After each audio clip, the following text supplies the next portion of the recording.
Ladies and gentlemen, this is something exciting. Our next guest made his stand-up debut. I did not remember that. This man began his television stand-up debut with us 25 years ago. Didn't know that. I didn't know that. Very talented actor. Nobody funnier. Ladies and gentlemen, Norm Macdonald.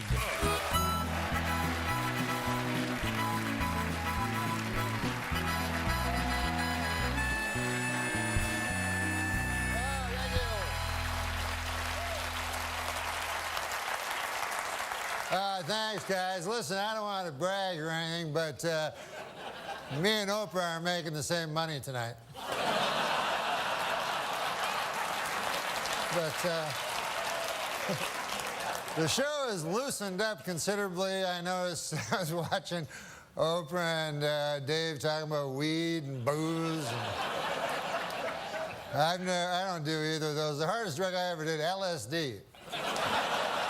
And I remember I was a kid, I was like 16, and I remember they warned me, they said, hey, you gotta be careful with that LSD on account of you can get a flashback. 10 years can go by, 20 years, 30 years, and a flashback will happen. So I thought, hey, that seems like a good deal.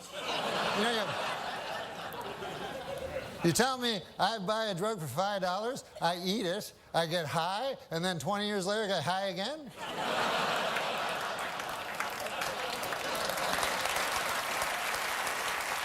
That's not the point. I like to stretch my drug dollar. The point is this. 10 years have passed, 20 years have passed, 30 years have passed, and no flashbacks. What a gyp that turned out to be. Just more horse by the big acid companies, that's all it is.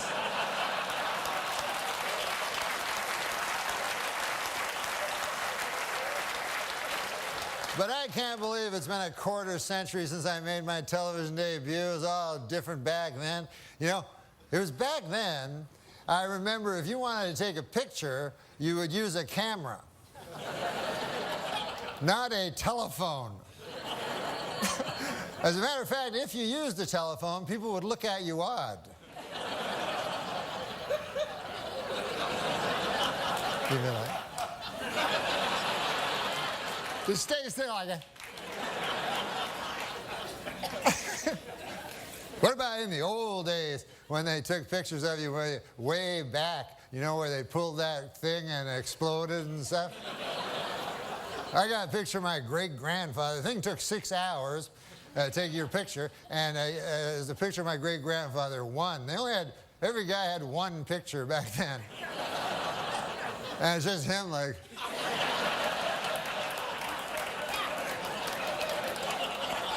I gotta get back, feed them hogs. Who's gonna feed the hogs? Somebody gotta feed them hogs. Now, in the future, of course, it'll be different. 50 years from now, people will be going like, hey, you want to see 100,000 pictures of my great-grandfather?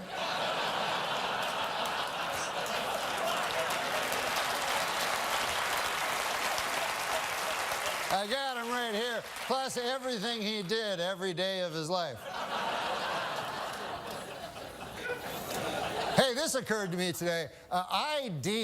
ID, which I had to show it again. There's a strange abbreviation when you think about it. I is short for I.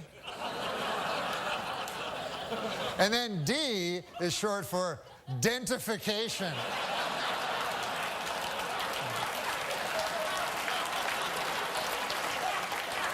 They could have split that one up a little better, you know? But I watch the TV, I watch the news, make you afraid, the news, you know? Put all these stories on, Iraq, Iran, North Korea, you know, try to scare you, you know? But does it ever really scare you? Like, you ever wake up in the middle of the night, North Korea! That little tiny country across the ocean. I wonder if they'll get me.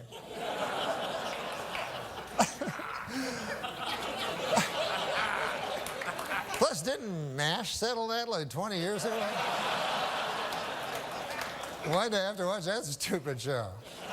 There is one country that worries me, though. Not Iraq, not Iran, not North Korea. The only country that really worries me is the country of Germany. I don't know if you guys are history buffs or not, but...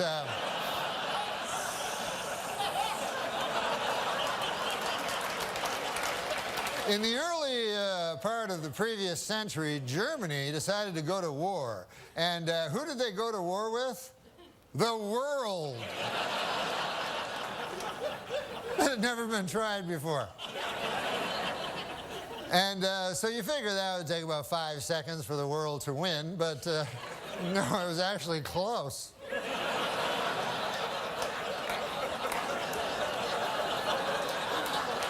Then about 30 years pass, and Germany decides again to go to war, and again it chooses as its enemy the world.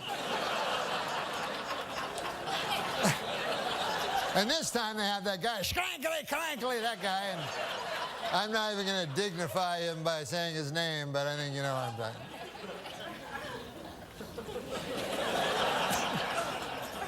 But you'd think at that point the world will go, listen, Germany, here's the deal. You don't get to be a country no more on account of you keep attacking the world.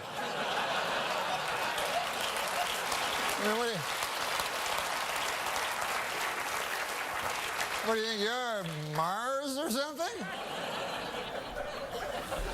Anyways, listen, folks, this will be my last time on the David Letterman show, I understand. And you guys, we all know that David Letterman was the greatest talk show host who ever lived. But I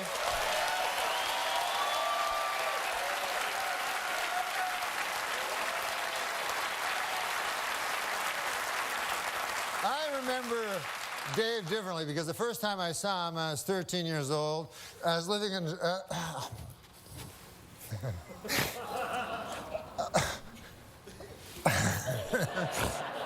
I was living in Toronto, Canada, and I went to a talk show they had there. And David Letterman was the stand-up comedian on the show. And I loved stand-up. And David Letterman did this joke that I told everybody this joke. I love this joke. It still stays with me as my favorite stand-up joke ever. So I'd like to do it for you if you'd like to hear it.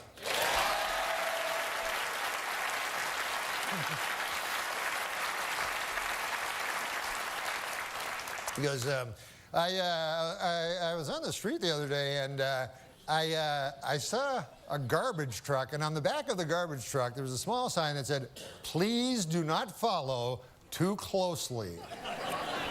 Another of life's simple pleasures ruined by a meddling bureaucracy," ladies and gentlemen.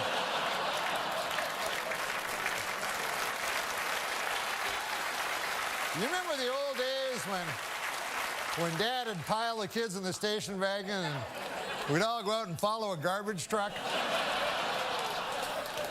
So anyways, I'd just like to say, I know that Mr. Letterman is not for the mawkish, and he has no truck for the sentimental, but if something is true, it is not sentimental, and I say in truth, I love you.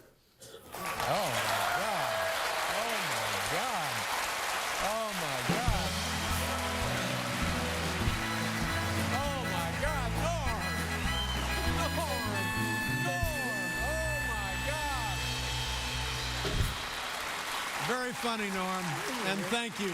Thank you for everything. Thank you. Norm Macdonald, ladies and gentlemen. That was very sweet, Norm. Good night, everybody. Now, stay tuned for James Corden. This is Alan.